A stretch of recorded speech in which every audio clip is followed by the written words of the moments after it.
இது என்னுடைய கடைசி செய்தி வேலை இந்த வருடத்திலே. இதை முடித்த உடனே நான் என்னுடைய பிரயாணத்தை ஆரம்பிக்கிறேன். இந்த நாட்களில் உங்களோடு வந்து ஆண்டவருடைய வார்த்தையை பகிர்ந்து கொள்ளும்படியாக ஆண்டவர் கொடுத்த இந்த நல்ல நாட்களுக்காக நன்றி சொல்லுகிறேன். தொடர்ந்து எனக்காகவும் நான் செய்கிற என்னுடைய ஊழியங்களுக்காகவும் நீங்கள் ஜெபித்து கொள்ளுங்கள். முக்கியமாக கர்நாடகா, கேரளா, தமிழ்நாடு பகுதிகளிலே வாழுகிற ஒரு ஆதிவாசி இனத்திற்கான நற்செய்தி பணியை நான் செய்து வருகிறேன். ஜினுகுரும்பா என்ற ஒரு ட்ரைபுக்காக எங்களுடைய பணியை நான் செய்து வருகிறேன். திரளான விசுவாசிகள் உண்டு. கிட்டத்தட்ட 30க்கு மேற்பட்ட பணித்தலங்கள் உண்டு. 30க்கு மேற்பட்ட மிஷனரிகள் இருக்கிறார்கள். தொடர்ந்து இந்த பணியினை நீங்கள் உங்கள் ஜெபத்திலே நினைத்து கொள்ளும்படி கேட்டுக்கொள்கிறேன்.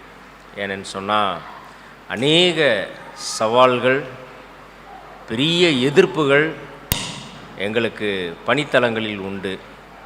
எனவே உங்களுடைய ஜெபங்களிலே எங்களுடைய பணியை நீங்கள் நினைத்து கொள்ளும்படியாய் கேட்டுக்கொள்கிறேன். இப்பொழுது நாம் இந்த கடைசி செய்தி வேலைக்குள்ளாய் கடந்து செல்வோம். கடந்த 2 நாட்கள், நேற்றைய தினத்திலே ஒரு 4 செய்தி வேளைகள், இன்றைக்கு காலையிலிருந்து ஒரு 2 செய்தி வேளை, ஒரு 6 செய்தி வேளைகளை முடித்திருக்கிறோம். இது 7. அடுத்து இன்னும் ஒரு செய்தி வேளை இருக்கிறது. நிறைய வேத வசனங்களை நீங்கள் கேட்டிருக்கிறீர்கள். அதிகமாக வசனங்களை கேட்டிருக்கீங்க. ஏன் இப்படிப்பட்ட கூட்டங்கள், எதற்காக இப்படி தொடர்ச்சியான ஆண்டவருடைய வார்த்தையை நாம் கேட்கிறோம்? இது எதற்காக? ஏன் வருஷத்துக்கு ஒரு நாள் பொங்கல், இந்த விடுமுறை நாட்களில்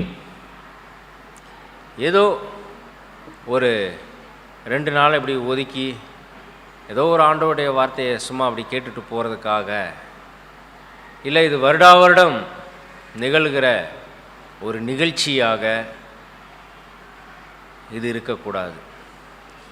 எப்பொழுதுமே ஒவ்வொரு முறை நம் ஆண்டவருடைய வார்த்தையை கேட்கும் பொழுதும் அது எனக்குள்ளான ஒரு மாற்றத்தை உருவாக்கி கொண்டே இருக்க வேண்டும். உங்களுக்கு எல்லாருக்கும் தெரியும் ஒரு வசனம், இயேசு கிறிஸ்துவின் இரத்தம் என்னது? சகல பாவங்களையும் நீக்கி என்ன செய்கிறது?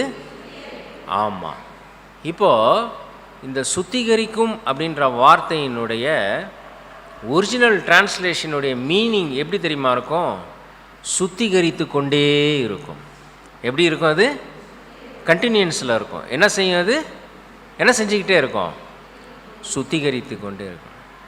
நம்ம காலையில் செய்தி வேலையில் கேட்ட மாதிரி, என்னுடைய செய்தி வேலையில் கேட்ட மாதிரி, அந்த சுத்திகரிப்பு எதனால தான் நடக்கும்?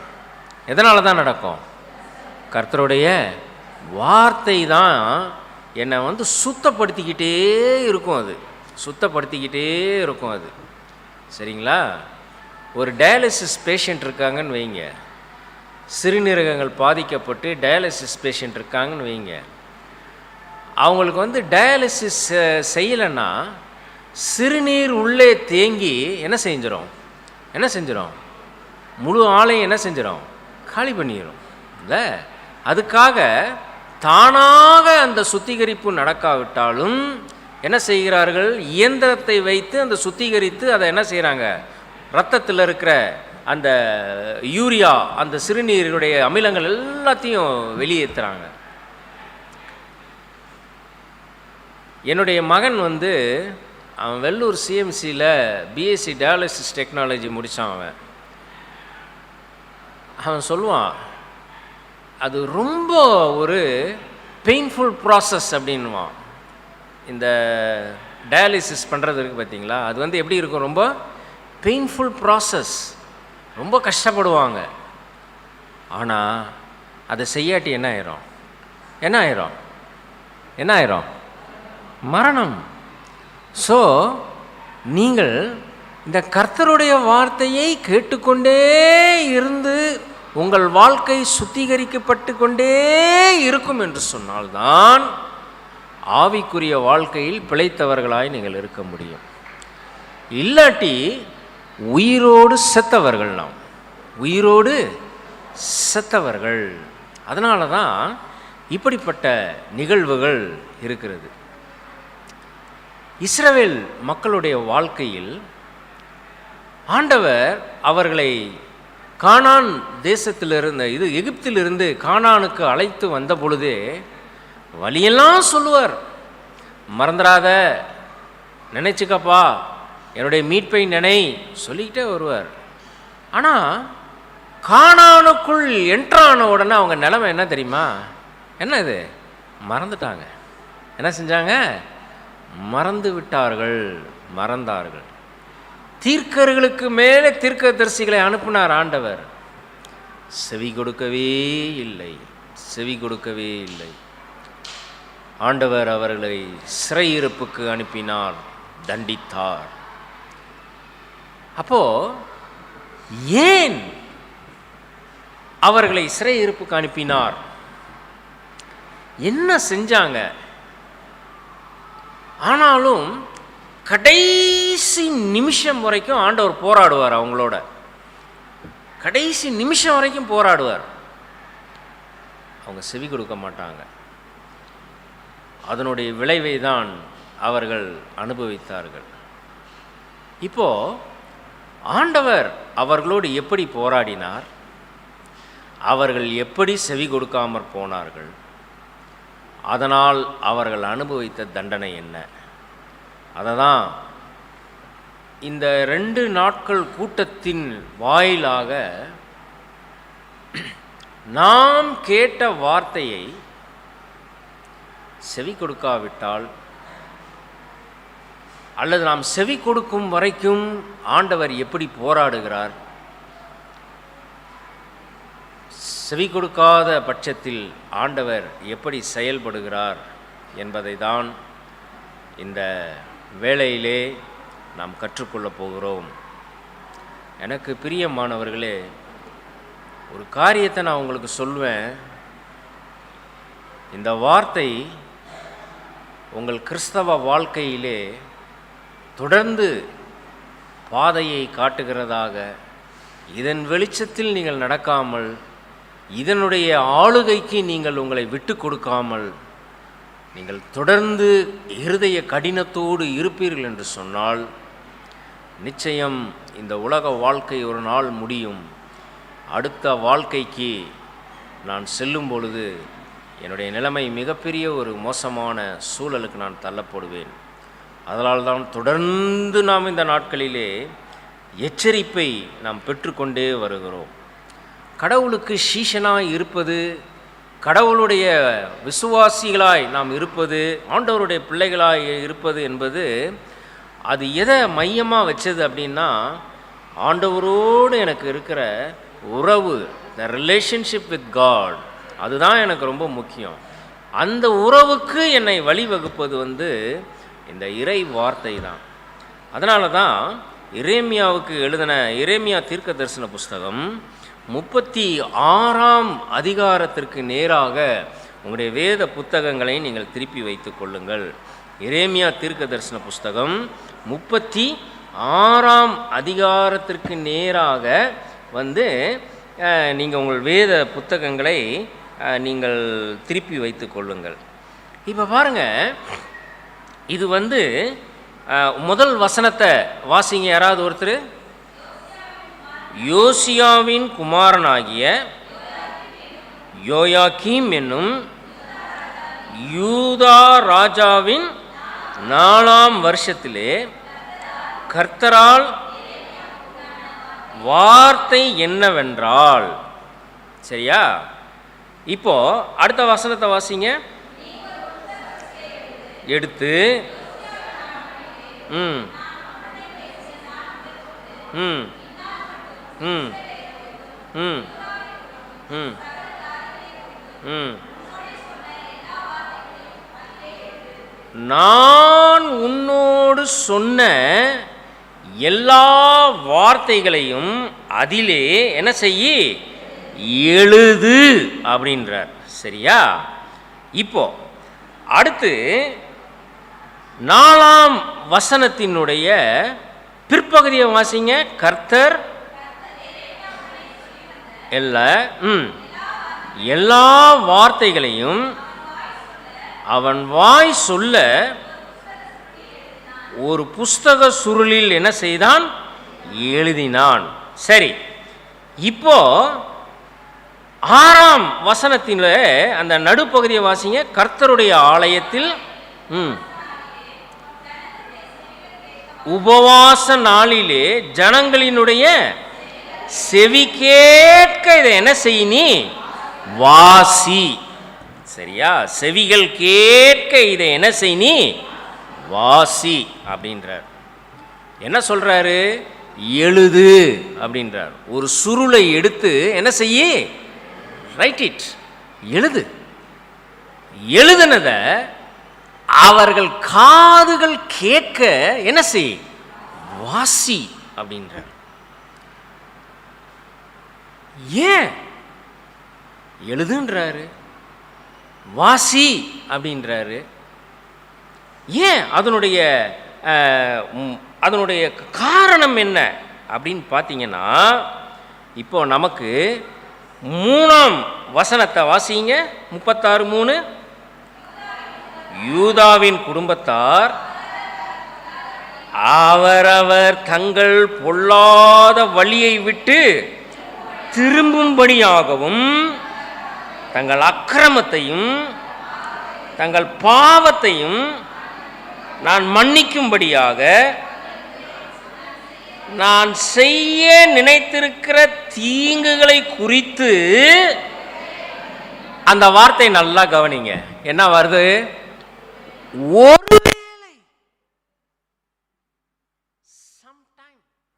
ஒருவேளை, அதான் ஒருவேளை. சரி, அதே வார்த்தையை திருப்பி ரிப்பீட் ஆகும். 7ஆம் வசனத்தின் முதல் வார்த்தை என்னது? ஒருவேளை அவர்கள் கர்த்தருக்கு முன்பாக பணிந்து என்ன செய்வார்கள், விண்ணப்பம் பண்ணுவார்கள். 26ஆம் அதிகாரம் நான் நினைக்கிறேன், எனக்கு சரியா நினைவில்லை. 26:2-3 இந்த வசனம் வருதா பாருங்க, இந்த வார்த்தை வருதா பாருங்க. 3ஆம் வசனத்தை வாசிங்க.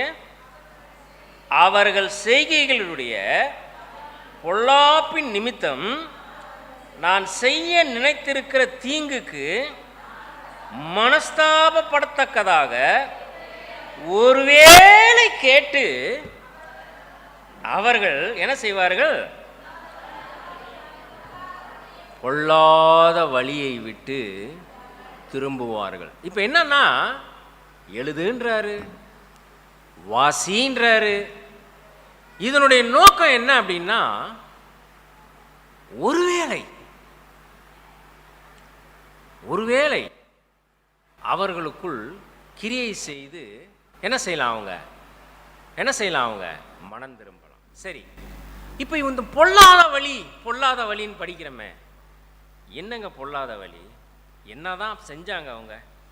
எப்படி தான் இருந்தாங்க அவங்க? பாருங்க, இவங்களுடைய லைஃப் எப்படி இருந்திருக்கு தெரியுமா? எரேமியா ரொம்ப ஒரு கவித்துவமான வார்த்தைகளால் அதை விவரிப்பார். எப்படி தெரியுங்களா? அவர் அழுது புலம்புவார். எரேமியாவின் புஸ்தகம் 9ஆம் அதிகாரத்திற்கு நேராக நீங்க திருப்பினீங்கன்னா ஒரு வார்த்தை வரும். ஃபர்ஸ்ட் வார்த்தை எப்படி வருது?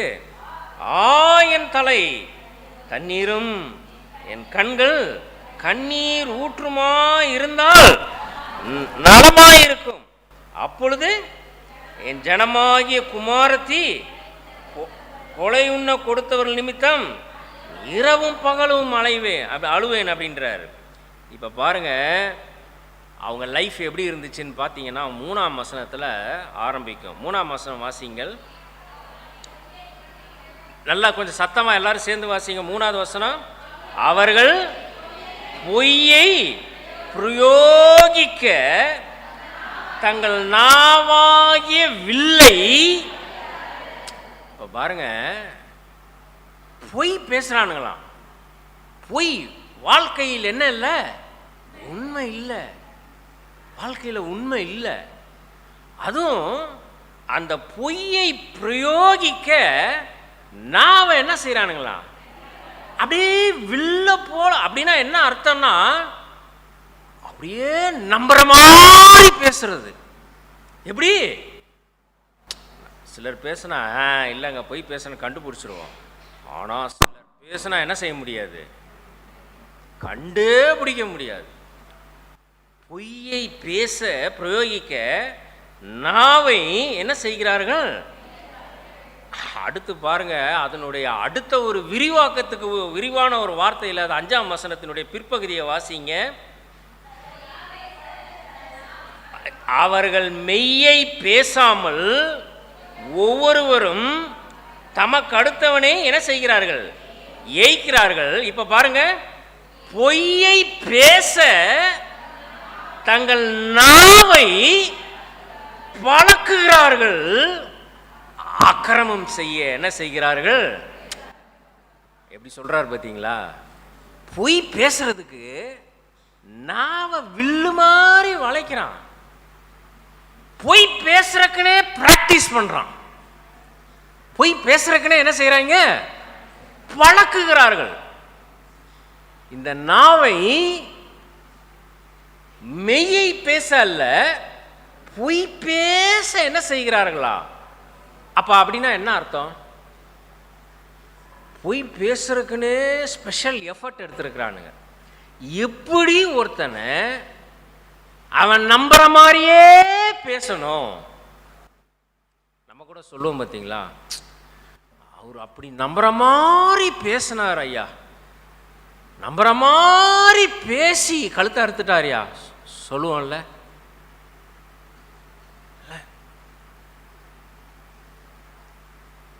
ஒரு பெண் தன் வாழ்க்கையில், ஒரு வாலிப பெண் என்கிட்ட வந்து அழுதா. அவள் வாழ்க்கையை தொலைச்சிட்டு வந்து அழுதா. பாஸ்டர், கண்டே பிடிக்க முடியல பாஸ்டர். என்ன செய்ய முடியல? கண்டே பிடிக்க முடியவில்லை. ஐ பிலீவ்ட் ஹிம், நான் நம்பினேன். பொய் பேச என்னது? மெய்யை பேசாமல் பொய்யை பேசுகிறார்கள்.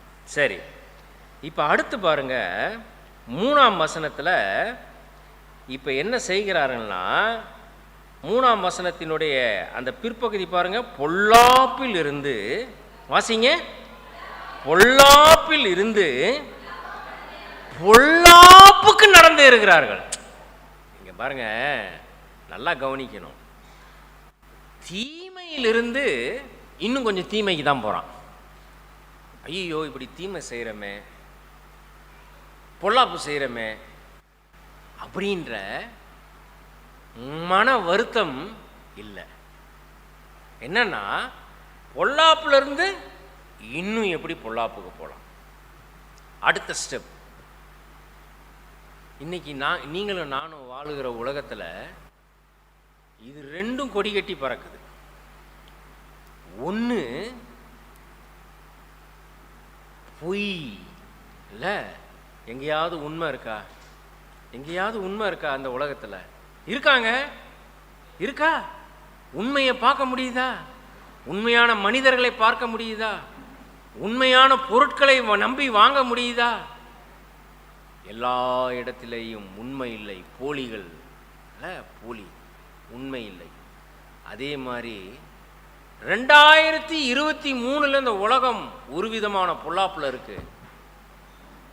இந்த 2024 ஐயோ இப்படி அக்கிரமம் அதிகமாகுதுன்னு சொல்லி குறையாது.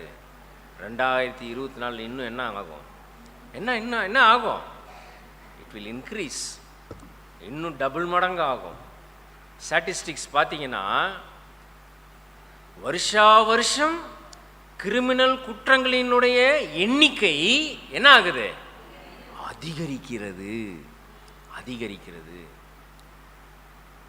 எந்த யுகத்திலும் இல்லாத அளவிற்கு இந்த உலகம் பாவத்தால் நிரம்பி வழிகிறது.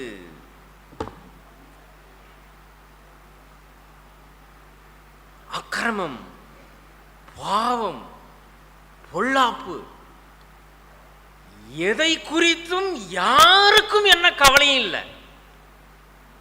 பாவத்தை அப்படியே குடிக்கிறார்கள், பாவத்தில் திளைக்கிறார்கள். இல்ல, கற்பனைக்கு எட்டாத காரியங்கள் எல்லாம் நடக்கிறது. பார்க்குறோம்ல, செய்தித்தாளில் பார்க்குறோம், வருகிற செய்திகளில் பார்க்குறோம். உடனே நமக்கு சுட சுட வருது. இல்லை, எந்த யுகங்களிலும் எந்த காலங்களிலும் உலகம் இப்படிப்பட்ட ஒரு அக்கிரமமான சூழலை கடந்து போனதே இல்லை. கடக்கிறது, இன்னும் நடக்கிறது, இன்னும் என்ன ஆகும்? அதிகரிக்கும். அதனால தான் வேதம் சொல்லுகிறது, கடைசி நாளிலே பொல்லாப்பு என்ன செய்யும்? பெருகும். It's sign of second coming. இந்த பொல்லாப்பு இப்படியே பெருகிட்டே போகுதுன்னா இது எதற்கு அடையாளம்? வருகைக்கு அடையாளம். பொல்லாப்பிலிருந்து என்ன செய்கிறார்கள்? பொல்லாப்பிற்கு போகிறார்கள். 4ஆம் வசனம் பாருங்க, 4ஆம் வசனம் வாசிங்க. 9:4, நீங்கள் அவன் தன் சிநேகிதனுக்கு என்ன செய்யுங்கள்? எச்சரிக்கையாயிருங்கள்.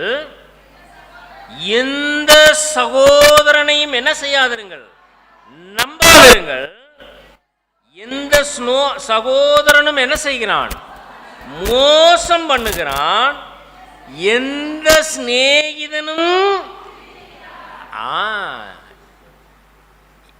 யாரையும் நம்பாதப்பா. சிநேகிதன், உன் சகோதரன், யாரையும் நம்பாத. எல்லாம் மோசம் பண்றான், எல்லாம் தூற்றி திரிகிறார்கள். அப்பதான் 5ஆம் வசனத்தை வாசிக்கிறோம். அவர்கள் மெய்யை பேசாமல் ஒவ்வொருவரும் தமக்கு அடுத்தவனை என்ன செய்கிறார்கள்? ஏய்க்கிறார்கள் அப்படின்ற.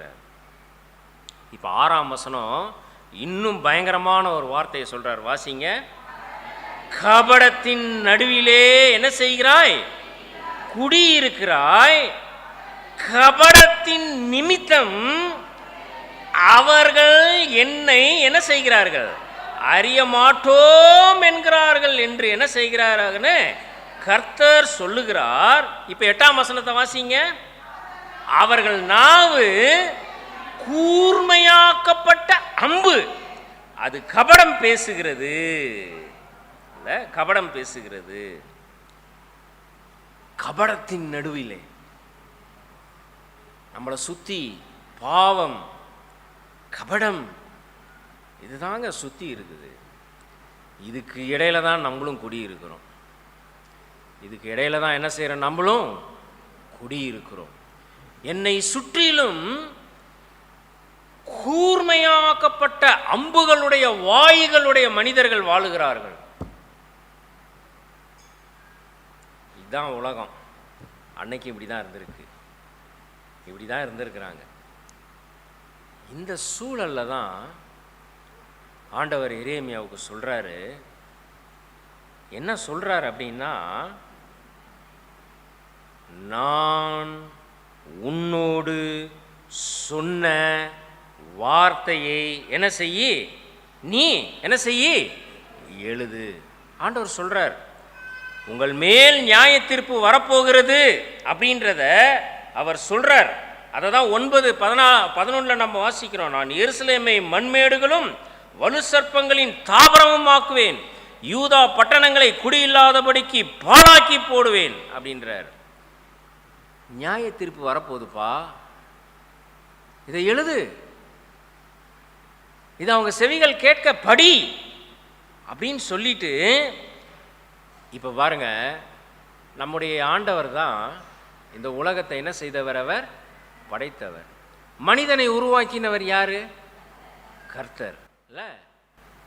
நினைச்சிருந்தா ஆண்டவர் என்ன செஞ்சிருக்கலாம்? நிமிஷத்தில் என்ன செய்திருக்கலாம்? அழித்திருக்கலாம். நிமிஷத்தில் என்ன செஞ்சிருக்கலாம்? அழிச்சிருக்கலாம். நோவாவின் காலத்தில் அப்படிதான். தன்னை சுற்றி இருந்த மக்கள் அக்கிரமம் கேடான சிந்தைகளோடு வாழ்ந்தாலும் அவர்கள் மத்தியில் வாழ்ந்த நோவா உண்மையும் உத்தமனும் நீதிமானுமாய் இருந்தான். அவனை மட்டும் காப்பாற்றிட்டு மிச்ச பேரெல்லாம் என்ன செஞ்சிட்டாரு? அழிச்சிட்டார். ஆனால் அந்த அழிவுக்கு பிற்பாடு ஆண்டவர் மனஸ்தாபப்பட்டார். மனஸ்தாபப்பட்டு ஒரு உடன்படிக்கையை பண்ணுறாரு. இனி நான் இந்த உலகத்தை என்ன செய்ய மாட்டேன்? அழிக்க மாட்டேன் அப்படின்னு நோவாவோடு ஒரு உடன்படிக்கை பண்ணி, அந்த உடன்படிக்கையின் அடையாளமாய் வானவில்லை என்ன செய்கிறார்? அவர் உருவாக்குகிறார். இப்போ ஆண்டவர் என்ன செஞ்சிருக்கலாம்? இந்த மக்களை இப்படி இருக்கிறான், இவன் திருந்தவே மாட்டான், இவன் திருந்தவே மாட்டான், அழிச்சிருவோன்னு அழிச்சிருக்கலாம். ஆனால் அழிக்கல. ஆண்டவர் சமயத்தை கொடுக்கிறார். ஒருவேளை என்ன செய்வாங்க? கேட்டு மனஸ்தாபப்பட்டு என்ன செய்வார்கள்? மனம் திரும்புவார்கள். இதில் இன்னொன்று நீங்கள் கவனிக்கணும். நம்முடைய ஆண்டவர் யாரையும் பலவந்தப்படுத்துகிறவர் அல்ல, கட்டாயப்படுத்துகிறவர் அல்ல. மனம் உவந்து யார் அவருடைய வார்த்தையை கேட்கிறார்களோ அவர்களுக்கு அவர் ரட்சிப்பை கட்டளையிடுகிறார். நீ செஞ்சே ஆகணும், நீ பண்ணியே ஆகணும். சாய்ஸை நம்மகிட்ட விட்டுறார். ஆனா அவர் சொல்லுகிற அவருடைய வேலையை அவர் என்ன செய்து கொண்டே இருக்கிறார்? தொடர்ந்து செய்து கொண்டே இருக்கிறார். சாய்ஸ் அது உங்க கையில் இருக்கு. தெரிந்தெடுத்து அதை ஏற்றுக்கொள்வதும் ஏற்றுக்கொள்ளாததும் உங்க கையில் இருக்கு. சரி, இப்போ அடுத்த கேள்விக்கு வரலாம். பாஸ்டர், இவங்க தான் ஆண்டவருடைய பிள்ளைகள் தானே? இல்லை இவங்கெல்லாம் யாரும் தெரியாத, ஆண்டவரை தெரியாத புறஜாதிகளா? இப்போது இவங்க லைஃப் எப்படி தெரியுமா இருந்துச்சு? இந்த மக்களுடைய லைஃபு டபுள் கேம் ஆடினாங்க. எப்படின்னா பாருங்க, இதுக்கு ஆதாரமாக ஒரு வசனத்தை சொல்கிறேன். அதே 36:6 வசனத்தை வாசிங்க. 36:6 வசனத்தை. எரேமியா 36:6. நீ உள்ளே பிரவேசித்து நீ எழுதின சுருளிலுள்ள கர்த்தருடைய ஆலயத்திலே என்ன உபவாச நாளிலே ஜனங்களுடைய செவிகள் கேட்க. இங்க வருது பார்த்தீங்களா ஒரு வார்த்தை, என்னது? உபவாச நாள். அதாவது என்ன அப்படின்னா, ஃபாஸ்டிங் ப்ரேயருக்கெல்லாம் வந்திருக்கிறாங்க. நம்ம பாஷையில் சொல்லணும்னா ஃபாஸ்டிங் ப்ரேயருக்கெல்லாம் என்ன செஞ்சிருக்கிறாங்க? ரெகுலராக வந்திருக்கிறாங்க. ஆலயத்தை அவர்கள் என்ன செய்ததில்லை? தவற விட்டதில்லை. ஆலய ஆராதனைகளுக்கு வந்திருக்கிறார்கள். உபவாச கூடுகைகளுக்கு வந்திருக்கிறார்கள். ஆனால் பொல்லாப்பிலே இருக்கிறார்கள். இத எசேக்கியேல் தீர்க்கதரிசன புஸ்தகம் 33ஆம் அதிகாரத்தில் இன்னும் அழகாக ஆண்டவர் சொல்லுவார். 33ஆம் அதிகாரம் 30ஆம் வசனத்திலிருந்து வாசிங்க. எசேக்கியேல் 33:30 வாசிங்க. மேலும் மனுபுத்திரனே,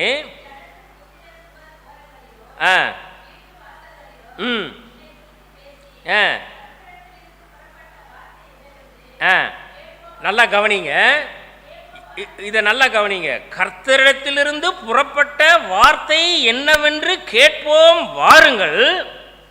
வாசிங்க. என்று ஒருவரோடு ஒருவரும் சொல்லி 31 ஜனங்கள் கூடி வருகிற வழக்கத்தின்படி உன்னிடத்தில் வந்து, அதாவது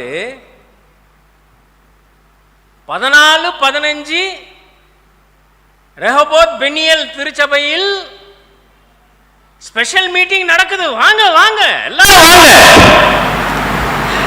வாருங்கள் போவோம் என்று சொல்லி ஒவ்வொரு வழக்கத்தின்படி வந்து உட்கார்ந்து,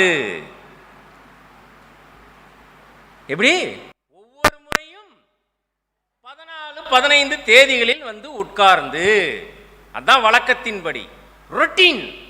ஞாயிற்றுக்கிழமையா சர்ச்சுக்கு போவோம், கொஞ்ச நேரம் போய் உட்காந்துட்டு வருவோம்.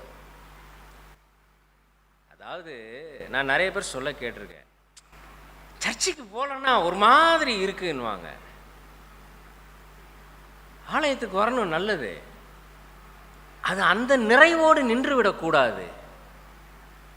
ஆலயத்தில் சொல்லப்படுகிற வார்த்தை எனக்குள் மாற்றங்களை கொண்டு வர வேண்டும். வழக்கத்தின்படி ரொம்ப வேத வார்த்தைகள்ங்க. வேறு எந்த மத புத்தகங்களோ வேறு எந்த இதிகாசங்களோ இப்படி வந்து எழுதியிருக்கிறத பார்த்துருக்கீங்களா நீங்கள்? நெவர். அப்படியே மனுஷனை படம் பிடிச்சி காட்டும். இது மனுஷனுடைய இருதயம் என்ன, அவன் அவன் என்ன சிந்திக்கிறான், அப்படியே ஸ்கேன் பண்ணுவோம். இது அப்படியே வழக்கத்தின்படி என்னது உன்னிடத்தில் வந்து. இப்போ பாருங்க, அடுத்த வார்த்தையை வாசிங்க. அதை ரொம்ப ரசனையா நீங்க வாசிங்கன்னா ரொம்ப நல்லா இருக்கும். எப்படி? உனக்கு முன்பாக என் ஜனங்கள் போல் உட்கார்ந்து. எப்படிங்க? உனக்கு முன்பாக எப்படி? என் ஜனங்கள் போல் உட்கார்ந்து. ஐயோ, அவங்க பயங்கரங்க. என்ன பரிசுத்தம், பயபக்தி. என் ஜனங்கள் போல் வேஷம், ஹிப்போக்ரசி, மாய்மாலம். என் ஜனங்கள் போல் உட்கார்ந்து என்னது? உன் வார்த்தைகளை கேட்கிறார்கள். பாருங்க, ஆனாலும் அவர்கள் அவைகளின்படி செய்கிறதில்லை. என்ன அழகா வார்த்தை இருக்கு பார்த்தீங்களா? வா மீட்டிங்க்கு போலாம், ஒருவரோடு ஒருவர் சொல்லி வழக்கமா வந்து உட்கார்ந்து நிகழ்ச்சி நிரல் எல்லாம் அட்டன் பண்ணி வார்த்தை உன் முன்னாடி உட்கார்ந்து என் வார்த்தைகளை என்ன செய்கிறார்கள்? They are listening. ஆனால் அவைகளின்படி என்ன செய்யறதில்லை, செய்கிறதில்லை. பாருங்க, அடுத்த வார்த்தை வாசிங்க.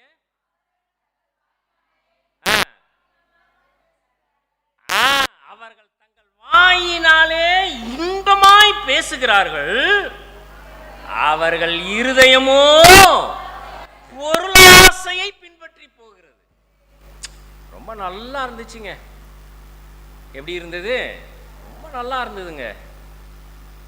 இன்பமாய் பேசுகிறார்கள், ஆனால் மறுபடியும் என்னது?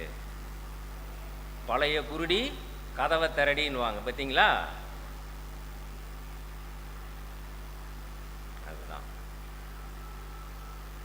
மீண்டும் பொருளாசையை தேடி பற்றி பின்பற்றி போகிறது. அடுத்து 32ஆம் வசனத்தை கீழ் நடுப்பகுதியில் பார்த்தீங்கன்னா, அவர்கள் 32 நடுப்பகுதி, அவர்கள் உன் வார்த்தைகளை கேட்கிறார்கள், ஆனாலும் அவன்படி செய்யாமற் போகிறார்கள். இதுதாங்க இன்னைக்கு நடக்கிற விஷயம்.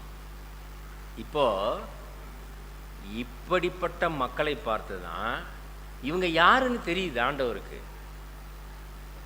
நான் ஒன்று சொல்கிறேங்க, வேதத்தில் ஒரு வார்த்தை இருக்குது பார்த்தீங்களா, மனுஷன் முகத்தை பார்க்கிறான், கர்த்தரோ இருதயத்தை பார்க்கிறார்.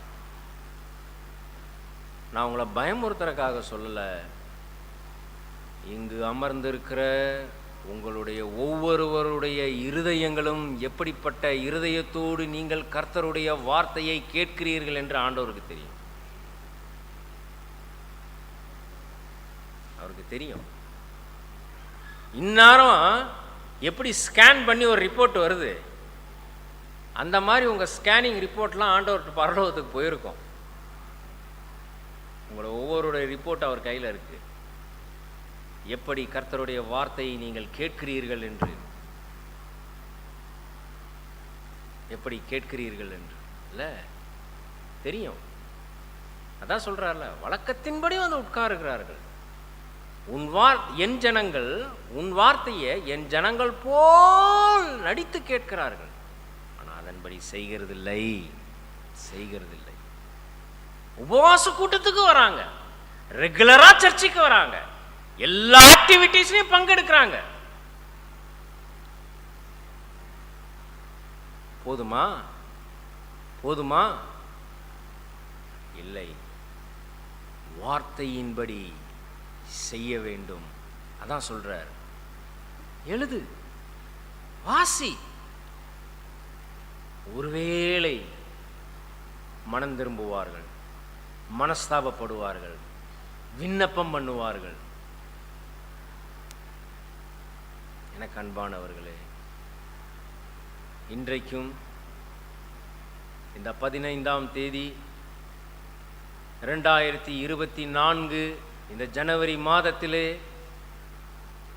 கர்த்தருடைய ஏக்கம் அதே ஏக்கத்தோடு தான் இந்த மனுக்குலத்தை பார்க்கிறது. எதுக்கு மீட்டிங்? எதுக்கு இதெல்லாம்? எழுது, வாசி, பண்ணு, பிரசங்கம் பண்ணு. ஒருவேளை கேட்பார். இன்னொன்று என்ன தெரியுமா, நம்ம ஆண்டவருக்கு தெரியும் ஒரு பெரிய எழுப்புதல், ஒரே எல்லாம் மனம் திரும்பி கண்ணீரோடு வந்துருவாங்க அப்படின்னு ஆண்டவர் என்னைக்குமே எதிர்பார்த்ததில்லை. அதனால தான் காணாமற் போன ஆட்டினுடைய ஊமையில சொன்னார் கடைசியா, மனம் திரும்புகிற ஒரே பாவி நிமித்தம் பரலோகத்தில் மிகுந்த சந்தோஷம் உண்டாய். ஏன் இப்படிப்பட்ட கூட்டங்கள்? யாராவது ஒருவர், யாராவது ஒருத்தர் மனம் திரும்பினால் அது பரலோகத்தில் மிகுந்த சந்தோஷத்தை கொடுக்கும். அது இந்த கூட்டங்களுக்காக செலவழிக்கப்படுகிற எவ்வளோ பணம்னு எனக்கு தெரியாது, ஒரு வேளை லட்சங்கள்ல இருக்கலாம். அதற்கு ஈடாகாது அந்த ஒரு ஆத்துமா. அந்த ஒரே நோக்கத்திற்காக தான் இப்படிப்பட்ட கூட்டங்கள் என்ன செய்யப்படுகிறது, நடத்தப்படுகிறது. ஒவ்வொரு முறை கர்த்தருடைய வார்த்தை உங்களிடத்தில் வரும் பொழுதும், ஒவ்வொரு முறை கர்த்தருடைய வார்த்தையை நீங்கள் வாசிக்கும் போதும் அது எனக்கு ஒரு காலிங்க கொடுக்குது. என்னது? ரிப்பன்ட், மனம் திரும்பு. நாங்கள்லாம் ரட்சிக்கப்பட்டவங்கல்ல பாஸ்டர், ஞானஸ்நானம் எடுத்துட்டோம்ல பாஸ்டர், எதுக்கு நாங்கள் மனம் திரும்பணும்? இல்லைங்க, ஒவ்வொரு நாளும் மனம் திரும்புதலின் அனுபவம் என் வாழ்க்கையில் இருக்கணுங்க. மனம் திரும்புதலின் அனுபவம் என் வாழ்க்கையில் வெளிப்படணும்.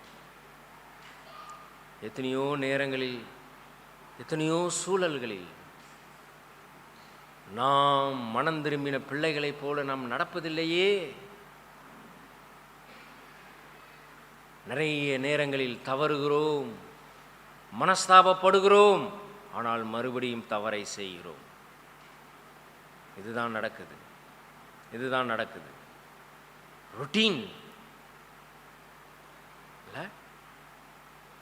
அதற்கு தான் வேதத்தை தினமும் என்ன செய்யணும், நம்ம வாசிக்கும்போது அது எனக்கு இந்த அழைப்பை கொடுத்து கொண்டே இருக்கும், அழைப்பை கொடுத்து கொண்டே இருக்கும். அதனால தான் வேத வாக்கியங்கள் பாவத்தை என்ன செய்வது, கண்டித்து உணர்த்தும், என்னை சீர்படுத்தும், என்னை ஸ்ட்ரைட் பண்ணும். என்ன அந்த நாட்களெல்லாம், இப்போ குடும்பங்கள் அதெல்லாம் இருக்கான்னு தெரியல, பிள்ளைங்களை என்ன செய்வாங்கன்னா, வேதத்தை என்ன செய்ய, வாசி வாசி, அதிகாரங்களாக என்ன செய்ய, வாசின்னுவாங்க, வாசித்து ஒப்பிக்க சொல்லுவாங்க இல்லை. அதெல்லாம் நம்ம இன்றைக்கி நிறைய குடும்பங்களில் விட்டுட்டோம். ஏன் அப்படின்னா, அந்த வார்த்தைகளை வாசிக்கும்போது என்ன ஆகும், அது என்னுடைய தவறை சுட்டி காட்டும். அதனால தான் ஆண்டவரே பாருங்கள், ஆண்டவர் இதை செயல் வடிவில் கொண்டு வந்திருக்கலாம். எப்படி கொண்டு வந்திருக்கலாம், எப்படி கொண்டு வந்திருக்கலாம், என்ன செஞ்சுருக்கலாம், ஏதாவது ஒரு பயங்கரத்தை அவங்க மேலே அனுப்பி அவனுக்கு கண்ணு குருடா போட்டோம், ஒரு கை விளங்காமல் போட்டோம், எல்லாரையும் ஊனமாக்கிடுவான். இல்லைங்க, அவர் படைத்தவர், அவர் இரக்கம் உள்ளவர், தருணங்களை கொடுத்து கொண்டே இருக்கிறார், தருணங்களை கொடுத்து கொண்டே இருக்கிறார். ஆனால் நம்ம அதை என்ன செய்கிறோம், அட்வான்டேஜாக எடுத்துக்கிறோம், அட்வான்டேஜாக எடுத்துக்கிறோம். பார்த்துக்கலாம், அவன் தப்பு செய்கிறான், அவன் நல்லா தானே இருக்கிறான், இவன் நல்லா தானே இருக்கிறான். இல்லைங்க, கடவுள் கொடுக்குற தருணங்களை நாம் என்ன செய்கிறோன்னா அசட்டை செய்கிறோம். அதனால தான் இங்கே ஒரு வார்த்தை வருது, மனம் திரும்பும், ஒருவேளை மனம் திரும்புவார்கள். இதில் இன்னொரு காரியம் என்ன தெரியுமா உங்களுக்கு, ஆண்டவர் இந்த எரேமியாவின் புஸ்தகத்தில் கிட்டத்தட்ட 70 வருடங்கள் இவர்கள் தண்டனையை அனுபவிப்பார்கள். பாபிலோனில் போய் சிறையிருப்பில் இருப்பாங்க, தங்களுடைய பாவத்திற்கான தண்டனையாக பாபிலோனில் சிறையிருப்பில் இருப்பார்கள் 70 வருஷம் அப்படின்னு இந்த எரேமியா தீர்க்கதரிசியை கொண்டு சொல்லுவார். ஆனால் இந்த 70 வருட தண்டனைக்கு 40 வருஷம் எரேமியாவை கொண்டு மனம் திரும்ப காலத்தை கொடுத்தார். எத்தனை வருஷம், 70 வருட தண்டனைக்கு எத்தனை வருஷம் ஆண்டவர் அவங்களுக்கு அழைப்பை கொடுத்தாரு, வார்த்தையை கொடுத்தாரு, 40 வருஷம் இல்லை, 40 வருஷம். இந்த எரேமியா புஸ்தகத்தில் பார்த்தீங்கன்னா ஒரு 3 வார்த்தை திரும்ப திரும்ப வரும், திரும்ப திரும்ப வரும். ஹியர், லிசன், ஒபே, கேள், கவனி, கீழ்ப்படி. இந்த வார்த்தை திருப்பி திருப்பி திருப்பி திருப்பி திருப்பி திருப்பி வரும். இந்த வார்த்தை, என் ஜனமே கேள், என் ஜனமே கவனி, என் ஜனமே கீழ்ப்படி. இந்த வார்த்தை எரேமியா தீர்க்கதரிசன புஸ்தகங்கள் முழுவதும் அது நீங்கள் வந்து கொண்டே இருப்பதை பார்க்கலாம், வந்து கொண்டே இருப்பதை பார்க்கலாம். இப்போ பார்த்தீங்கன்னா, இப்போ இந்த அழைப்பை இந்த 36ஆம் அதிகாரத்தில் மட்டும் ஆண்டவர் கொடுக்குறாரா? 7ஆம் அதிகாரம், எரேமியாவின் புஸ்தகம் 7ஆம் அதிகாரம் 25ஆம் வசனம் வாசிங்க.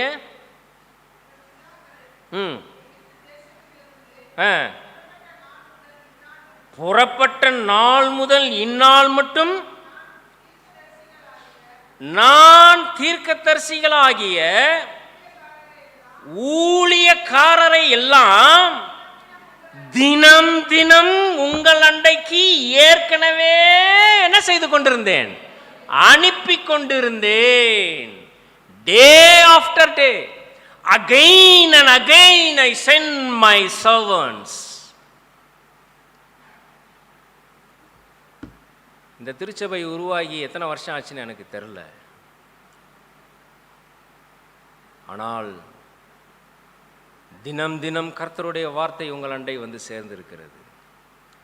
திரும்ப திரும்ப திரும்ப திரும்ப கர்த்தருடைய வார்த்தை உங்களை எச்சரித்திருக்கிறது, திரும்ப திரும்ப எச்சரிக்கிறது. அதிகம் கொடுக்கிறவன் இடத்துல தான் அதிகம் என்ன செய்யப்படும்? கணக்கு கேட்கப்படும்.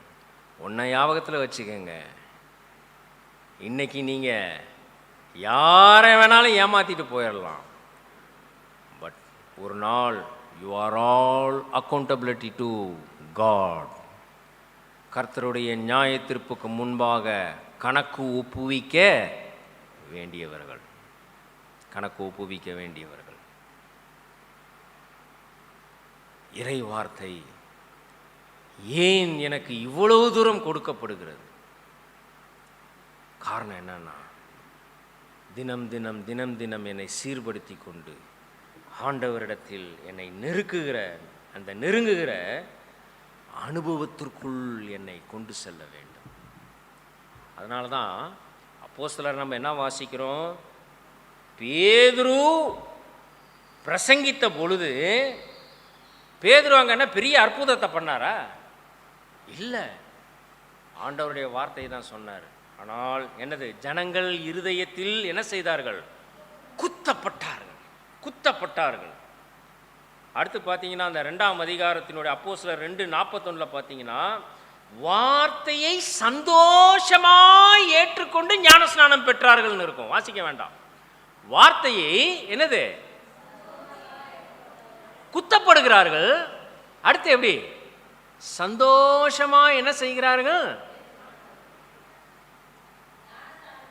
ஞானஸ்நானம் ஏற்றுக்கொண்டு ஞானஸ்நானம் பெற்றார்கள்.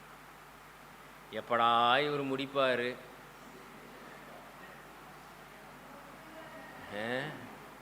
எப்படா முடிப்பாரு?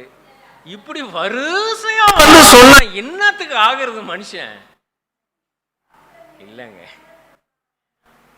நமக்கு ஒவ்வொரு முறையும் கர்த்தருடைய வார்த்தை எனக்குள் வரும் பொழுது நான் என்ன செய்யப்பட வேண்டும்? குத்தப்பட்டு கொண்டே இருக்க வேண்டும். சந்தோஷமாய் நான் என்ன செய்ய வேண்டும்? ஏற்றுக்கொண்டு என்ன செய்ய வேண்டும்? நான் மனந்திரும்புதலின் அனுபவத்திற்குள் நான் போக வேண்டும். எவ்வளோ நேரத்தில்ங்க எப்படியோ நம்ம கர்த்தருடைய வார்த்தையை அசட்டை செய்கிறோம். அது என்னத்தை போய் எப்படியோ உட்காந்து கேட்டுக்கிட்டு, சரி எவ்வளோ நேரம் கேட்டுக்கிட்டு. நான் வேலை செய்கிறேன் பார்த்தீங்களா, எங்களுடைய மக்கள், அந்த பழங்குடியின மக்கள் எல்லாம் இன்னும் காட்டுக்குள்ளே இருக்கிறாங்க.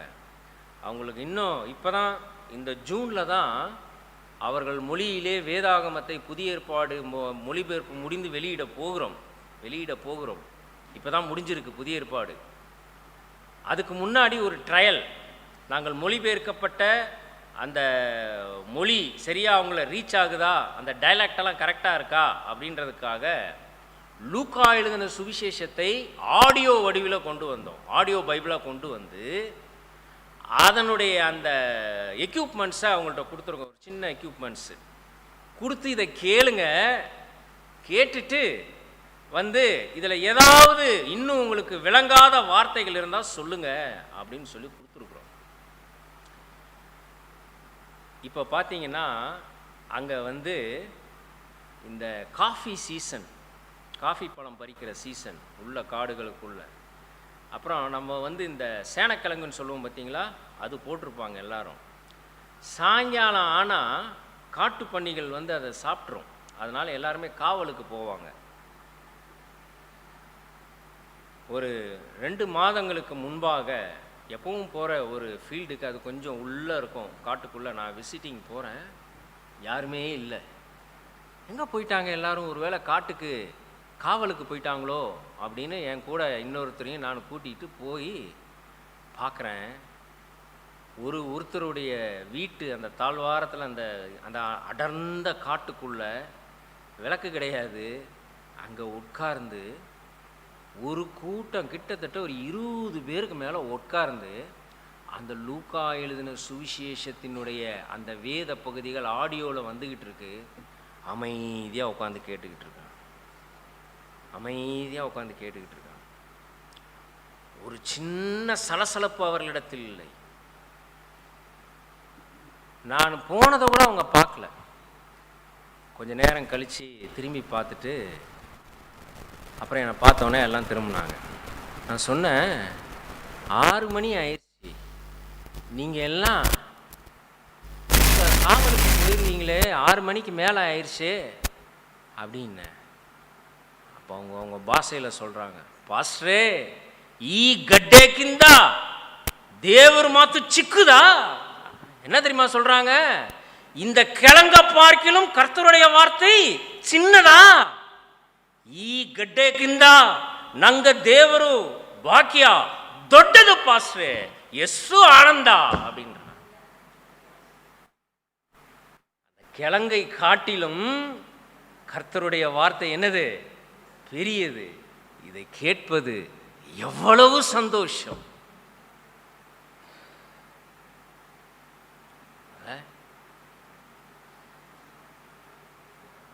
இதுதாங்க, இதுதான் நிறைய நேரத்தில் நம்ம கர்த்தருடைய வார்த்தை அதை காட்டிலும் மற்ற காரியங்கள் பெருசாயிருது. இல்லை இல்லை எனக்கு அன்பானவர்களே, அது நம்ம காலையில் கேட்டது போல ஆவியாயும் ஜீவனாயும் எனக்குள் அது கிரியை செய்யும். அது என்னை தொடர்ந்து அழைத்து கொண்டே இருக்கும். ஆனால் சாய்ஸ் உங்கள் கையில். தொடர்ந்து இந்த மீட்டிங் நடக்கும், தொடர்ந்து ஒவ்வொரு ஜனவரி மாதத்திலும் இந்த கூடுகை நடக்கும். ஆனால் உங்கள் வழிகளை சீர்படுத்துவதும் சீர்படுத்தாது இருப்பதும் யாருடைய கையில்? யாருடைய கையில்? உங்களுடைய கையில், உங்களுடைய கையில். அதான் ஆண்டவர் எரேமியாவை பற்றி சொல்றாரு இங்க.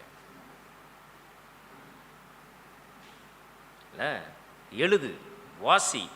ஒருவேளை விண்ணப்பம் பண்ணி என்ன செய்வார்கள்? மனம் திரும்புவார்கள், மனம் திரும்புவார்கள். சரி, இப்போ ரெண்டாவது பார்த்தீங்கன்னா, இந்த வார்த்தையை எப்படி அந்த ஜனங்கள் எந்த வகையில் அதை நிராகரித்தார்கள் அப்படின்றத அந்த கீழே உள்ள வாக்கியங்களில் நம்ம பார்க்கலாம். இப்போ பாருங்க, இந்த வார்த்தை இதை வாசிக்கும் போது இப்போ நமக்கு நேரம் இல்லை. இப்போ இங்கே 2 பேருடைய பேர் வந்து இந்த 10ஆம் வசனத்தில் வரும். வாசிங்க, 36:10 வாசிங்க. அப்பொழுது பாருக்கு ஆலயத்தின் மேற்பிரகாரத்தில் கர்த்தருடைய ஆலயத்து வாசல் நடைக்கு அருகான சாப்பானுடைய குமாரனாகிய கெமேரியா என்னும் சம்பிரதியின் அறையிலே இந்த புத்தகத்தில் உள்ள எரேமியாவின் வார்த்தைகளை ஜனங்கள் எல்லாம் கேட்க என்ன செய்தான்? வாசித்தான். யார் வாசிக்கிறது? பாரூக் வாசிக்கிறாரு. எல்லாரும் கேட்குறாங்க. இப்போ 11ஆம் வசனம் பாருங்க. சாப்பானுடைய குமாரனாகிய கெமேரியாவின் மகன் மிகாயா அந்த புஸ்தகத்தில் உள்ள கர்த்தருடைய வார்த்தைகளை எல்லாம் வாசிக்க கேட்டபோது இவன் என்ன செய்யறான்னா, நேரம் அந்த கேட்ட வார்த்தைகள்லாம் அப்படியே உள்வாங்கிறான். மிகாயா, இந்த மிகாயான்ற மனுஷன் அப்படியே வாங்குறான், உள்வாங்கிறான். இப்போ 13ஆம் வசனத்தில் பிற்பகுதியில் பார்த்தீங்கன்னா, தான் கேட்ட எல்லா வார்த்தைகளையும் மிகாயா இதை கேட்காமல் அரண்மனை அலுவலகத்தில் உட்கார்ந்து கொண்டிருந்த சம்பிரதிகளுக்கு போய் என்ன சொல்றான்? அங்க ஒரு வார்த்தை வருது பார்த்தீங்களா? தான் கேட்ட எல்லா வார்த்தைகளையும் மிகாயா அவர்களுக்கு என்ன செய்தான்? தெரிவித்தான். எவ்வளவு கவனமாக கேட்டிருக்கான் பாருங்க, எவ்வளவு கவனமாக கேட்டிருக்கான் பாருங்க. இன்னைக்கு மாதிரி இவ்வளவு எக்யூப்மெண்ட்ஸ் இருந்துச்சா? அன்னைக்கு உபவாச கூட்டத்துக்கு ஒரு பெருந்திரள் கூட்டம் வந்திருக்கு. பாரூக் நின்று வாசிக்கிறாரு. அந்த ஜனக்கூட்டத்தின் மத்தியில் மிகாயா அதை அப்படியே உள்வாங்கி இருக்கிறான். உள்வாங்கி நோட்ஸ் எடுக்கல, அவர்கள் கையில் செல்போனில் ரெக்கார்ட் பண்ணுறதுக்கு அப்படியே உள்ள ரெக்கார்ட் பண்ணியிருக்கிறான். அப்படியே உள்ள ரெக்கார்ட் பண்ணி தான் கேட்ட எல்லாவற்றையும் போய் கேட்காதவர்களுக்கு என்ன செய்தான்? அவன் அறிவித்தான். இதை இப்படியே மனசில் வைங்க. யாரை மனசில் வைக்கணும்? மிகாயாவை மனசில் வைங்க. இப்போ என்ன நடக்குது அப்படின்னா, 21ஆம் வசனத்தை நீங்கள் பார்த்தீங்கன்னா, நான் உங்களுக்கு சொல்கிறேன், நல்லா கவனமாக கேட்டுவாங்க. இது அவர்களை ஆண்ட ராஜா ஒருத்தன் இருந்தான், யோயாக்கீம். நம்ம வாசனம் பார்த்தீங்களா?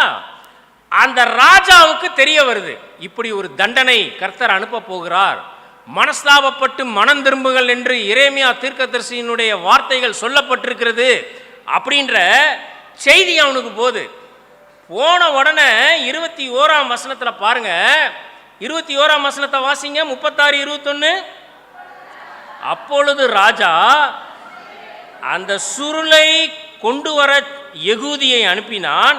இப்போ என்னது? யெகூதி அந்த சம்பிரதியாகிய எலிசாமாவின் அறையிலிருந்து எடுத்து கொண்டு வந்து, இப்போ அடுத்ததான் சேர்ந்து வாசிக்கலாம். ராஜா கேட்கவும் ராஜாவினிடத்தில் நின்ற எல்லா பிரபுக்களும் வாசித்தான். இப்போ ராஜாவுக்கு முன்பாக வாசிக்கிறாங்க. இப்போ 22ஆம் வசனத்தை வாசிங்க. 9ஆம் மாதத்திலே ராஜா குளிர்காலத்து தங்கும் வீட்டில் உட்கார்ந்திருந்தான். அவனுக்கு முன்பாக கணப்பு மூட்டி இருந்தது. குளிர்காலத்தில் உட்கார்ந்துருக்கிற ஜம்முன்னு முன்னாடி நெருப்பு எரியுது அவரை சூடுபடுத்துறதுக்கு. என்ன நடக்குது? இப்போ அந்த 23ஆம் வசனத்தில் வாசிக்கிறோம், யெகூதி 3-4 பத்திகளை வாசித்த பின்பு ராஜா ஒரு சூரி கத்தியினால் அதை அறுத்து சுருள் அனைத்தையும் கணப்பிலே போட்டு அக்கினியிலே வெந்து போகும்படி கணப்பில் இருந்த அக்கினியில் இவனுக்கு முழுசா கேட்கறதுக்கு கூட என்ன இல்லை, பொறுமை இல்லை. தன் கையில் இருந்த கத்தியினால் கிழித்து துண்டம் துண்டமாக்கி தூக்கி நெருப்பில் போடுறான். இல்லை, 24 வசனம் ரொம்ப பயங்கரமாக சொல்லணும். ராஜாவாயினும் அந்த வார்த்தைகளை கேட்ட அவனுடைய சகல ஊழியக்காரனாயும் பயப்படவும் இல்லை, தங்கள் வஸ்திரங்களை கிழித்து கொள்ளவும் இல்லை. எனக்கு அன்பானவர்களே, ஐயோ, கர்த்தருடைய வார்த்தையை இப்படி கத்தியில் கிழிச்சு தூக்கி போட்டானே, நெருப்பில் போட்டானே. நம்மளும் கேள்விப்படுறோம்ல, ஐயோ பைபிளை எரிக்கிறாங்களே.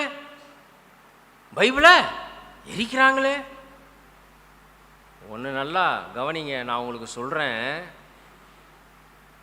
கடவுளுடைய வார்த்தைக்கு செவி கொடுக்காமல் இருப்பதும் ஒரு வகையில், அதை கிழிப்பதும் அக்னியில் போடுவதற்கும் சமம். வெறும் ஆர்எஸ்எஸ்காரன் மட்டும்தான் போடுறான்ல, நாமும்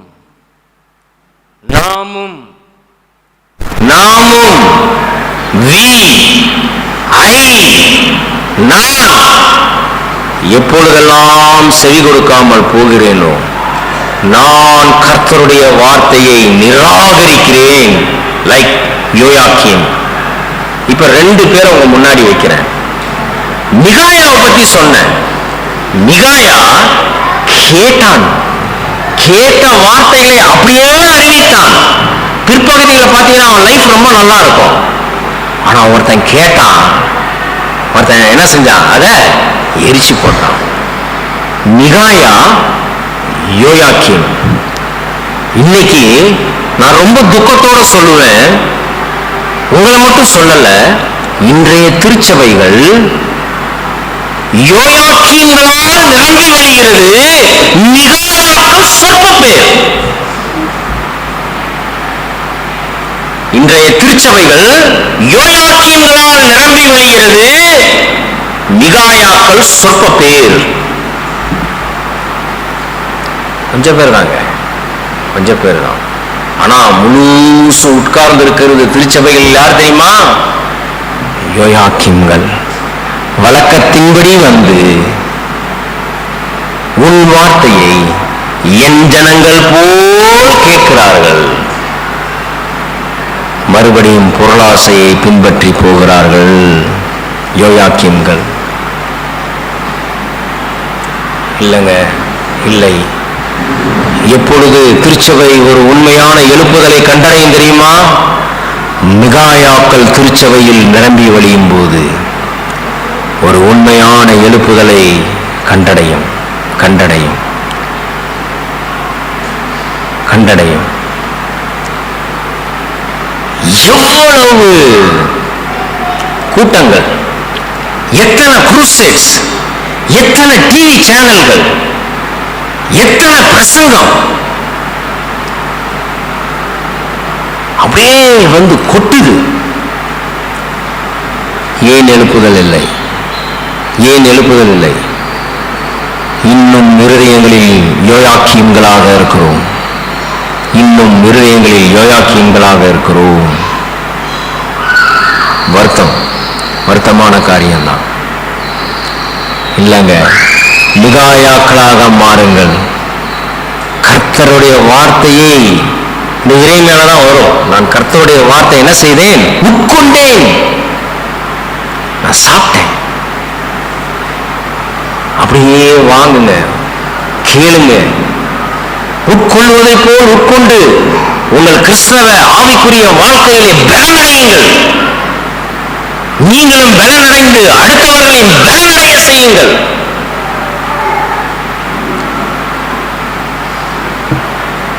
எசேக்கியேல் தீர்க்கதரிசியின் காலத்தில் ஆண்டவர் எசேக்கியேல்ட்ட என்ன சொன்னாரோ அதேதான் இன்னும் ஆண்டவர் அங்க சொல்லிக்கிட்டு இருப்பார். மேல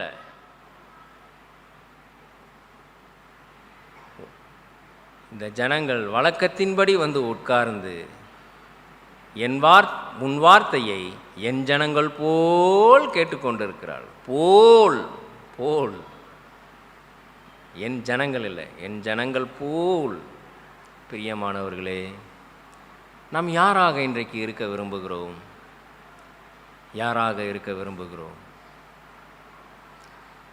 இன்றைக்கு தேவை மிகாயாக்கள் தேவை திருச்சபையிலே. யோயாக்கீம்கள் அல்ல. எனக்கு அருமையானவர்களே, யோயாக்கீம்கள் அல்ல, யோயாக்கீம்கள் அல்ல. இல்லை, இப்போ பாருங்கள் என்ன நடக்குது. இப்போ இவங்க நிராகரித்தனால அங்கே வந்து ஆண்டவர் சரி இவனுங்க கேட்காம போகிறான்னு விட்டுறாரா? என்ன செய்கிறார் பாருங்க. இப்போ என்ன 27ஆம் வசனத்தில் 27ஆம் வசனத்தை வாசிங்க. 36 27. ராஜா அந்த சுருளையும் அதிலே எரேமியாவின் வாய் சொல்ல பாருக்கு எழுதியிருந்த வார்த்தைகளையும் சுட்டெரித்த பின்பு எரேமியாவுக்கு கர்த்தருடைய வார்த்தை உண்டாகி, நீ திரும்ப வேறொரு சுருளை எடுத்து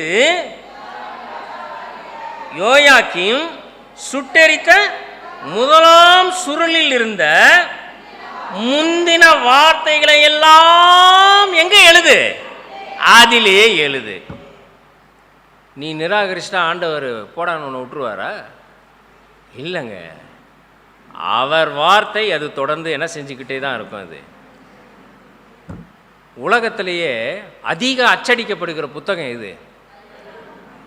அதே சமயத்தில் உலகத்திலேயே அதிகம் எரிக்கப்படுகிற புஸ்தகம் எது தெரியுமா? வேதாகமம். அதிகம் எரிக்கப்படுவதனாலே குறைஞ்சு போயிடல, அதிகம் அச்சடிக்கப்பட்டு கொண்டே என்ன செய்கிறது? இறை வார்த்தையை, ஆண்டவர் வார்த்தையை ஒருபோதும் யாராலும் எதனாலும் என்ன செய்ய முடியாது? கட்ட முடியாது. அதான் 2 தீமோத்தேயு 2:9 வாசிப்பார். வேத வசனமோ கட்டப்பட்டிருக்கவில்லை அப்படின்னுவார். மத்தேயு 24:35 ஆண்டவர் சொல்லுவார், வானமும் பூமியும் ஒளிந்து போனாலும் என் வார்த்தைகள் என்ன செய்யாதுல? ஒளிந்து போகாது. மத்தேயு 5:18 சொல்லுவாங்க, ஒரு சிறு எழுத்தாயிலும் எழுத்தின் உறுப்பாயிலும் என்ன செய்வதில்லை? ஒளிந்து போவதில்லை. நீ நிராகரிக்கலாம், நஷ்டம் உங்களுக்கு, ஆண்டவருக்கு அல்ல. நஷ்டம் உங்களுக்குங்க, ஆண்டவருக்கு இல்லை.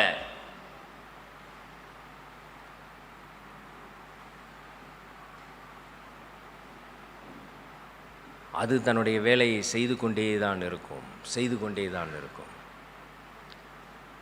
திருப்பியும் எழுதுப்பா அப்படின்னார்ல, திருப்பியும் எழுது. இந்த அதுதான் இப்போ பாருங்க, என்றைக்கும் ஒழியாத வார்த்தைகள் தொடர்ந்து உங்களை எச்சரித்து கொண்டே இருக்கும். வார்த்தை உங்களை மனம் திரும்ப அழைக்கும், மனம் திரும்ப சமயம் கொடுக்கும், அழைப்பையும் கொடுக்கும். ரெண்டாவது என்னத்தை கொடுக்கும்? எச்சரிப்பையும் கொடுக்கும். மூணாவது ஒன்று இருக்குது, என்ன தெரியுமா? அதை மட்டும் கேட்டு முடிக்க போகிறோம். நியாயம் தீர்க்கும். என்ன செய்யும் அது? நியாயம் தீர்க்கும். கண்டிப்பாக நியாயம் தீர்க்கும். 24ஆம் வசனத்தை வாசிங்க.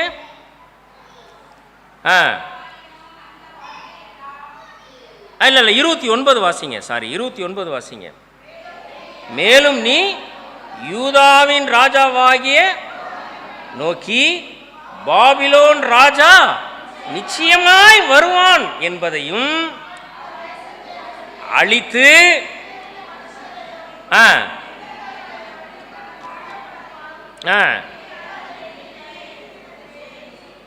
ஆமா நீ அதில் எழுதினதே என்று சொல்லி அந்த சூழ்நிலை சுட்டரித்தாயே என்று சொல்லுகிறார். நிச்சயம் உனக்கு நியாய தீர்ப்பு இருக்குப்பா. நிச்சயம் நியாய தீர்ப்பு இருக்கு. உனக்கு ஜட்ஜ்மெண்டே இருக்கு. ஏன்னா நீ நிராகரிச்சிருக்கிற.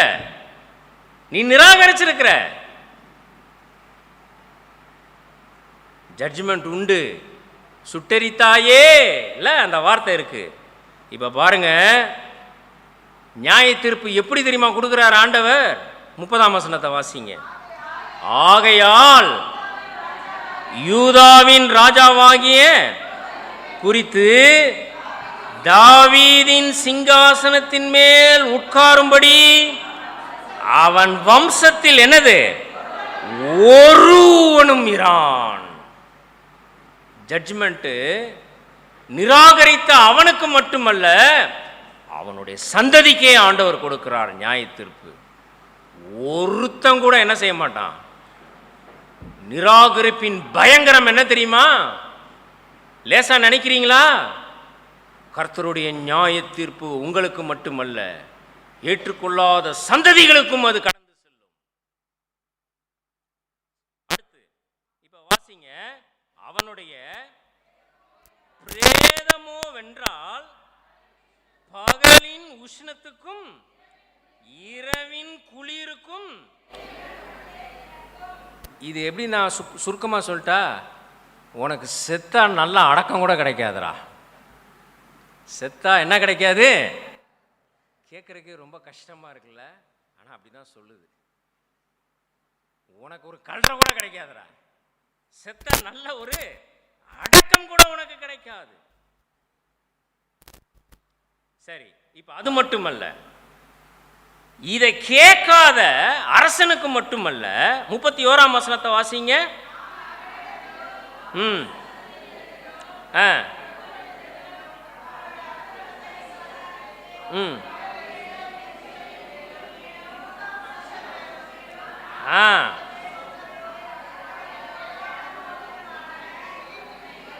வரப்பண்ணுவேன் என்று கர்த்தர் சொல்லுகிறார் என்று இதை கேட்காத பிரபுக்கள், அவங்க கூட இருந்தாங்க பார்த்தீங்களா, அதிகாரிகள், அவர்கள் கேட்காத ஜனக்கூட்டம் எல்லாருக்கும் என்ன உண்டு? நியாய தீர்ப்பு உண்டு. அதுதான் சிம்பிள். கர்த்தருடைய வார்த்தை உங்களை நியாயம் தீர்க்கும். கர்த்தருடைய வார்த்தை நியாயம் தீர்க்கும். என்ன ரொம்ப இப்படி துவக்க நாள் இப்படி சொல்கிறாரு, ஏதோ ஆசீர்வாதமாக 2 வார்த்தைகளை சொல்லிட்டு போவார்னு பார்த்தா இப்படி பேசிட்டு போகிறாரேன்னு நினைக்காதீங்க. இல்லை, உண்மையான நிலையான ஆசீர்வாதமான வாழ்க்கை நீங்கள் வாழ ஏங்க, அதுக்கு தான் திருச்சபைக்கு வரீங்க, அதுக்கு தான் பிரசங்கம். வெறும் ஆசீர்வாதம் மட்டும்னா வீட்டில் ஒரு ரோபாட் மாதிரி ஒன்று செஞ்சு வச்சுட்டு 2 பக்கம் கூட செஞ்சு வச்சுருங்க. செஞ்சு வச்சுட்டு இப்படி திரும்பினாலும் ஆசீர்வாதம் ஆசீர்வாதம், இப்படி திரும்பினாலும் ஆசீர்வாதம் கேட்டு போக வேண்டியதானே? கேட்டு போக வேண்டியதானே? இல்லை. எதற்காக திருச்சபைக்கு வருகிறோம்? எதற்காக இப்படிப்பட்ட கூடுகைகளுக்கு வருகிறோம்? நிலையான உண்மையான ஆசீர்வாதமான வாழ்வை நீங்கள் பெற்றுக்கொள்ளதான் இந்த எச்சரிப்புகள் உங்களுக்கு தேவை. இந்த எச்சரிப்புகள் உங்களுக்கு தேவை. இதெல்லாம் நடந்துச்சா? இதெல்லாம் நடந்துச்சா? என்ன தெரியும் பாஸ்டர்? இதெல்லாம் நடந்துச்சா இல்லையான்னு என்ன தெரியும் பாஸ்டர்? 36ஆம் அதிகாரம் 2 நாளாகமும் 36, 2 நாளாகமும் 36 எடுங்க. எடுத்துட்டீங்களா? 2 நாளாகமும் 36ஆம் அதிகாரம் 21, 22 வாசிங்க. நல்லா கவனிச்சு கேளுங்க. கர்த்தர் எரேமியாவை கொண்டு கர்த்தர் எரேமியாவின் வாயினால் சொன்ன வார்த்தை என்னது? நிறைவேறும்படிக்கு. ஆமா, 70 வருஷம் முடியும் மட்டும் என்னது அது? ஓய்ந்திருந்தது. அடுத்து 22ஆம் வசனம். எரேமியாவின் வாயினாலே கர்த்தர் சொன்ன வார்த்தை நிறைவேறும்படி, fulfilled, நிறைவேறுங்க. சும்மா ஆண்டவர் அப்படியே பயத்தை காட்டிட்டு போறவர் அல்ல. அவர் சொல், கர்த்தர் எரேமியாவின் வாயினால் சொன்ன வார்த்தை எல்லாம் நிறைவேறிற்று. போனானுங்க பாபிலோனுக்கு, சிறையிருப்புக்கு. அங்கே போய் அப்போ தான் இவங்களுக்கு அருமை தெரிஞ்சுது. அதில் தான் உட்காந்து சங்கீதத்தில் ஒரு சங்கீதம் வரும். பாபிலோன் ஆறுகள் அண்டையில் நாங்கள் உட்கார்ந்து எங்களுடைய கிண்ணறங்களை எடுத்து அரளி செடிகளின் மேல் வைத்து நாங்கள் அழுது புலம்பினோம். எங்களை எல்லாம் நக்கல் நையாண்டி பண்ணா, ஒரு பாட்டு பாடுறா அப்படின்னானுங்க. இல்லை, நாங்கள் துக்கப்பட்டோம். எங்களுடைய கிண்ணறங்களை தூக்கி அரளி செடிகளின் மீது உட்கார்ந்து அழுது புலம்பினோம். பாபிலோன் ஆறுகள் அண்டையிலே உட்கார்ந்து அழுது புலம்பினோம். எருசலேமுக்கு நேராக பலகணிகளை விரித்து திறந்து புலம்பினோம், விண்ணப்பம் செய்தோம், ஆண்டவரே எங்களை கொண்டு போங்கன்னு. நாட்கள் வரும், நியாய தீர்ப்பு நிச்சயம். அதற்கு முன் கொடுக்கப்படுகிற இந்த காலத்திலாவது, இந்த சமயத்திலாவது கர்த்தருடைய வார்த்தை மனம் திரும்ப உங்களை அழைக்கும் போது செவி கொடுங்கள். யோயாக்கீம்களாக நிராகரிக்காதீர்கள். மிகாயாக்களாக கர்த்தருடைய வார்த்தையை பருகுங்கள், ஏற்றுக்கொள்ளுங்கள், அறிவியுங்கள். கர்த்தருடைய நியாய தீர்ப்பு நிச்சயம் உண்டு. அதிலிருந்து தப்பித்து கொள்ளுங்கள். தலைகளை தாழ்த்துவோம், ஜெபம் செய்வோம்.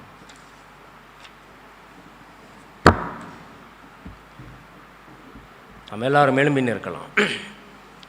எல்லாரும் எழும்பி நிற்போம்.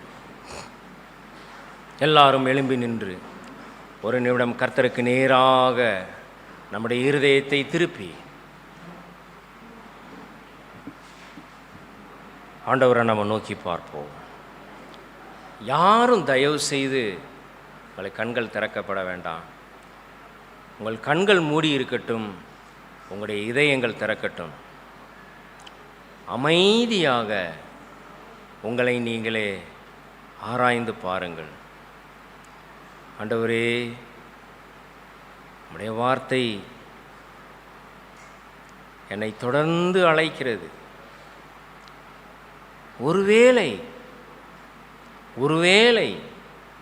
அது எனக்கு சமயத்தை கொடுத்து கொண்டே இருக்கிறது. நான் ஒருவேளை அதை நான் நிராகரிச்சேன்னா, ஆண்டவரே, நான் நிராகரிக்கிறவனாக இருக்கக்கூடாது. அந்த சமயத்தை பயன்படுத்தி கொள்ள உதவி செய்யும். நான் யோயாக்கீமாக இருக்கக்கூடாது ஆண்டவரே, நான் ஒரு மிகாயாவாக இருக்க வேண்டும். வார்த்தைகளை கவனமாய் கேட்டு, அதான் ஆண்டவர் சொன்னார், நல்ல நிலத்தில் விழுந்த விதை, கவனமாய் கேட்டு அதன்படி நடந்து 60ம் 100மாய் பலன் கொடுக்கிறவர்கள். அந்த நல்ல நிலமாய் என்னுடைய இருதயம் காணப்பட உதவி செய்யுங்க ஆண்டவரே. நியாய தீர்ப்பு உண்டு கேட்டேன் ஆண்டவரே. அதை ஒரு எச்சரிப்பாக எடுத்துக்கொண்டு நான் இன்னும் இந்த உலகத்தில் எவ்வளவு நாட்கள் கர்த்தர் எனக்கு ஜீவனை கொடுத்திருக்கிறீர் என்பது எனக்கு தெரியாத ஆண்டவரே. ஆனால் ஒவ்வொரு நிமிடமும் ஒவ்வொரு நிமிஷமும் ஆண்டவரே அதை நான் பயன்படுத்தி கொள்ள உதவி செய்யும். ஒரு நாளில் உம்மை நான் முகமுகமாய் சந்திக்கும் வரைக்கும், சந்திக்கும்போது வெட்கப்பட்டவனாக அல்ல ஆண்டவரே, பயந்தவனாக அல்ல ஆண்டவரே.